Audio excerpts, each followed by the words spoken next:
लो दोस्तों, कैसे हो आप सभी लोग। आशा करता हूं कि आप लोग बेहद अच्छे होंगे और अपनी अपनी पढ़ाई में व्यस्त होंगे। दोस्तों, मैं हूं वीके जीनियस और आप सभी का टीचिंग मस्ती यूट्यूब चैनल में दिल खोल के स्वागत करता हूं। तो दोस्तों, आज की वीडियो में हम लोग क्लास 10 जीव विज्ञान संबंधित जो चैप्टर नंबर जीव जनन कैसे करते हैं उससे टॉप 30 क्वेश्चन करने वाले हैं और ये बहुत ही ज़्यादा इंपॉर्टेंट परीक्षा की दृष्टि से। वीडियो को आप लोग पूरा का पूरा देख लेना। तो चलिए बिना देरी के वीडियो को स्टार्ट कर देते हैं। दोस्तों, वीडियो पसंद आए तो वीडियो को लाइक जरूर कर देना। चैनल पर नए हैं तो चैनल को सब्सक्राइब कर लीजिए। सबसे पहला क्वेश्चन, पुष्पी पादपों में लैंगिक जनन होता है। तो आपको बताना है कि पुष्पी पादपों में लैंगिक जनन होता है तो कहाँ होता है, ये आपको बताना है। तो फूलों में होता है। कहाँ होता है? फूलों में होता है। Option number B right answer हो जाएगा।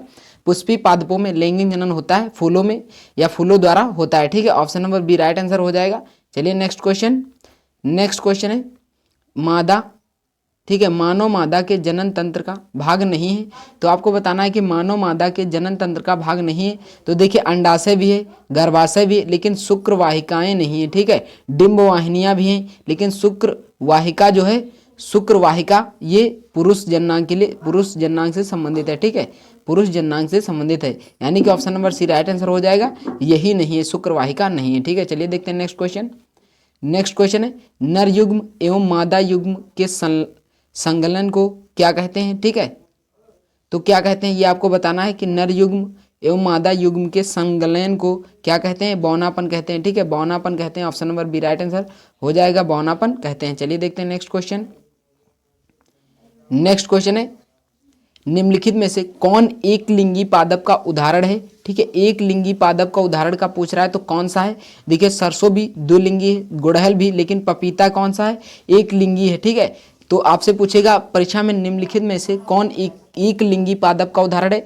तो जो ऑप्शन नंबर सी मतलब पपीता, या आपसे ऑप्शन ए भी दे सकता है पपीता। तो आपको पपीता ध्यान रखना है जो एक लिंगी पादप का उदाहरण। तो option number C right answer हो जाएगा। चलिए नेक्स्ट क्वेश्चन। नेक्स्ट क्वेश्चन है मुकुलन द्वारा प्रजनन किसमें होता है। तो मुकुलन द्वारा प्रजनन किसमें होता है ये आप लोगों को पता होना चाहिए कि ईस्ट में होता है। कहाँ होता है? ईस्ट में होता है। Option number B right answer हो जाएगा। मुकुलन द्वारा प्रजनन किसमें होता है? ईस्ट में होता है। Option number B right answer. चलिए नेक्स्ट क्वेश्चन। नेक्स्ट क्वेश्चन है फूलों में जो नर प्रजनन अंग होता है तो कौन सा होता है ये आपको बताना है कि फूलों में। ठीक है, अच्छे से प्रश्न पढ़ना, ये प्रश्न बहुत ही ज़्यादा इंपॉर्टेंट है। फूलों में नर, ठीक है, नर पूछ रहा है यानी कि पुरुष, जैसे कि पुरुष। ठीक है, आपको इस तरह समझना है। प्रजनन अंग होता है तो कौन सा होता है ये आपको बताना है। ठीक है, तो पुंकेसर होता है। ठीक है, पुंकेसर होता है। Option number A right answer हो जाएगा। ठीक है, option number A right answer हो जाएगा। चलिए नेक्स्ट क्वेश्चन। नेक्स्ट क्वेश्चन है द्विखंडन होता है, ये आपको बताना है कि द्विखंडन होता है। तो देखिए, द्विखंडन किस में होता है ये आपको बताना है। तो द्विखंडन अमीबा में होता है। ठीक है, अमीबा में द्विखंडन होता है। तो option number A right answer हो जाएगा। द्विखंडन कहाँ होता है? अमीबा में होता है। इसी तरह प्रश्न देगा द्विखंडन होता है तो आपको लगाना है अमीबा पर। चलिए नेक्स्ट क्वेश्चन। नेक्स्ट क्वेश्चन है निम्न में से किस जीव में बहुविखंडन होता है। ठीक है, अगर आपसे बहुविखंडन पूछ रहा है, द्विविखंडन पूछ रहा है तो अमीबा ही आपको लगाना है। Option number A right answer, जो बहुविखंडन भी इसी में होता है। चलिए देखते हैं नेक्स्ट क्वेश्चन। नेक्स्ट है बायो, ठीक है, ब्रायोफाइलम के कौन से भाग में कायिका प्रवर्धन होता है। तो आपको बताना है कि ब्रायोफाइलम के कौन से भाग में कायिका प्रवर्धन होता है। तो पत्तियां में होता है या पत्तियों में आपको भी दे सकता है। ये आपको कंफ्यूज नहीं होना, बहुत सारे बच्चे और बच्चियां कंफ्यूज हो जाते हैं कि वो पत्तियां और पत्तों और पत्ती दे देते हैं तो उसमें वो लोग कंफ्यूज हो जाते हैं। लेकिन आप लोगों को कंफ्यूज नहीं होना है, पत्तियां ही लगा देना है, या पत्तों में देगा तब भी आपको लगा देना है। ठीक है, option number A right answer हो जाएगा। चलिए नेक्स्ट क्वेश्चन। नेक्स्ट क्वेश्चन है मादा में, ठीक है, मानव मादा में निषेचन होता है। तो आपको बताना है कि जो मानव मादा में निषेचन होता है कहाँ होता है ये आपको बताना है। तो राइट आंसर फैलोपियन नलिका में होता है। ठीक है, फैलोपियन नलिका में बहुत सारे बच्चे अंडाशय गर्भाशय में लगा देते हैं। ठीक है, और योनि में भी लगा देते हैं, लेकिन आप लोगों को ये अच्छे से याद करना है कि जो मादा में निषेचन होता है फैलोपियन नलिका में होता है। ठीक है, फैलोपियन नलिका में होता है। Option number D right answer हो जाएगा। चलिए नेक्स्ट क्वेश्चन। नेक्स्ट क्वेश्चन है तने द्वारा कायिका प्रवर्धन। ठीक है, तने द्वारा कायिका प्रवर्धन होता है तो कैसे होता है, किस में होता है ये आपको बताना है। तो देखिए, तने द्वारा कायिका प्रवर्धन जो होता है वो पुदीने में भी होता है, हल्दी में भी होता है, अदरक में भी होता है, यानी कि इन सभी में कायिका प्रवर्धन जो होता है। ठीक है, तने द्वारा। ठीक है, option number D right answer हो जाएगा। चलिए देखने नेक्स्ट क्वेश्चन है।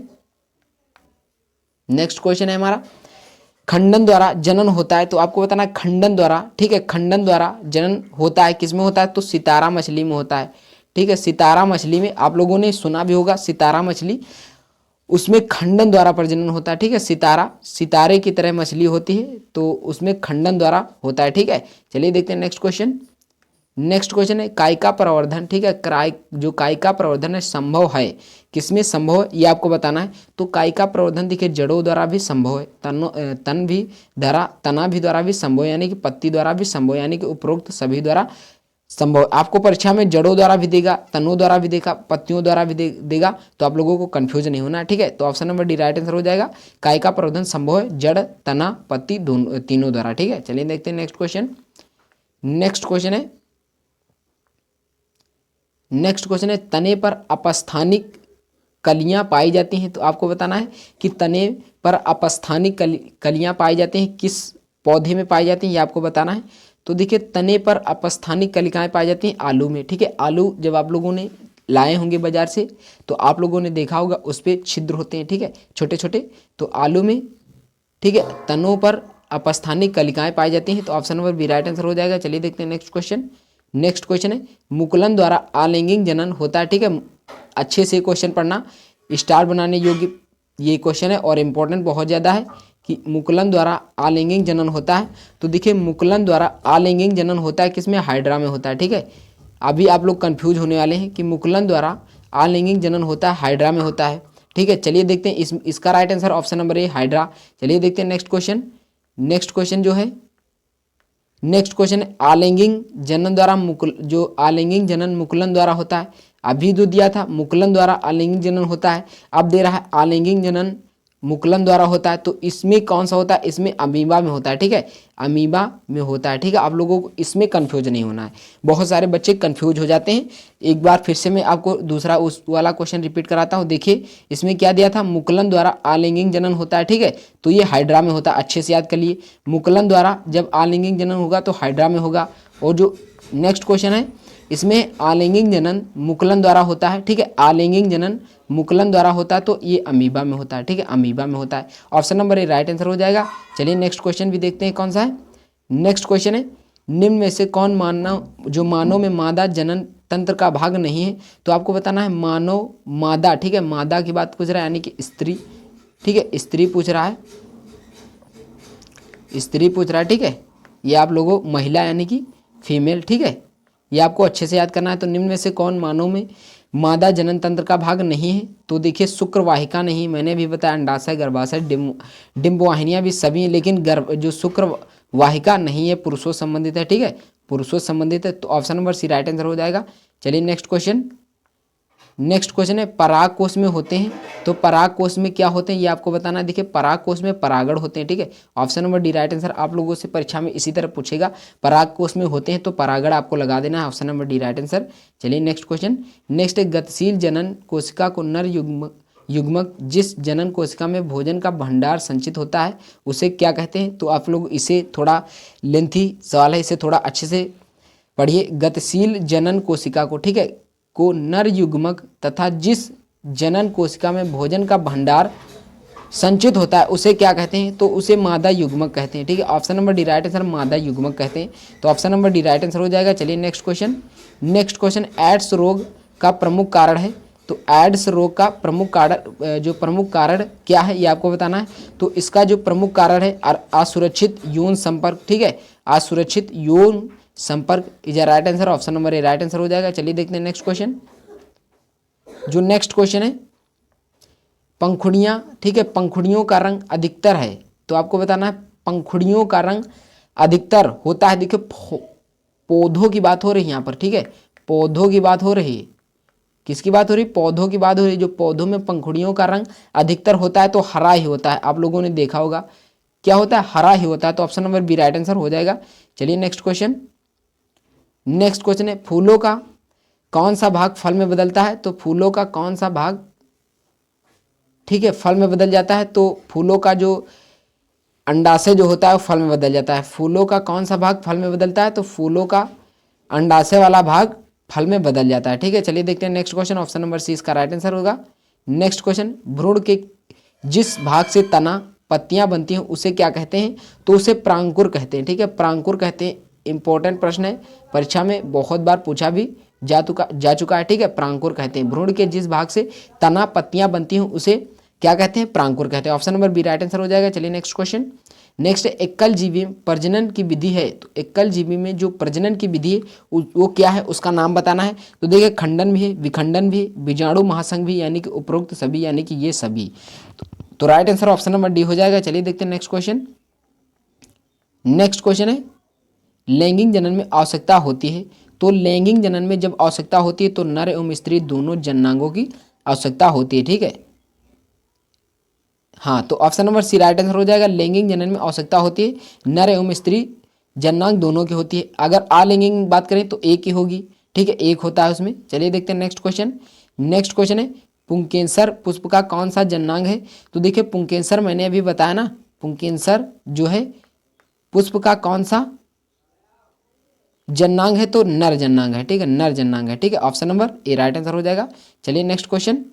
नेक्स्ट क्वेश्चन है, पुरुषों में यौनारंभ, ठीक है, यौनारंभ के लक्षण हैं, तो ये आपको बताना है। पुरुषों में यौनारंभ के लक्षण है, ये भी बहुत बार परीक्षा में पूछा जा चुका है। तो देखिए, इसका नंबर 1 है दाढ़ी एवं मूछ का उगना, ये भी सही। कंठ का फूटना, ये भी सही है। मांसपेशियों में उभार आना, ये भी सही, यानी कि उपरोक्त सभी, यानी कि ये सभी राइट आंसर हो जाएगा। ठीक है, option number D right answer हो जाएगा। चलिए देखते हैं नेक्स्ट क्वेश्चन।